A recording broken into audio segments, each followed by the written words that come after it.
Habang hinihintay ko maluto ang aking squash, magluluto ako ng salmon. Lalagyan ko lang ng olive oil para maprito ko yung salmon. Gagamitin ko din yan para i-saute din ang asparagus. Ayan. Lagyan ko lang yan ng black pepper and salt, saka kaunting rosemary for taste. Luto na ang squash, kaya i-drain ko na.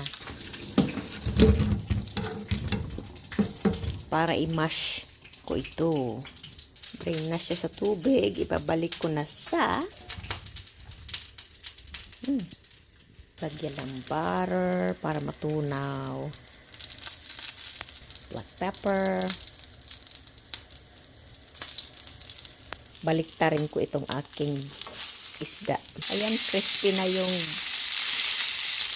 ilalim niya, oh.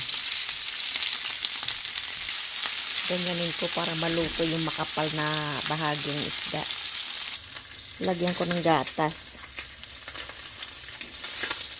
So it's gonna tap the ball joint out. No, you can take it. I gotta go lift the gap. Ganyan ang mash ko. Tapos na siya na mash. Ayan na, oh. Luto na ang isda.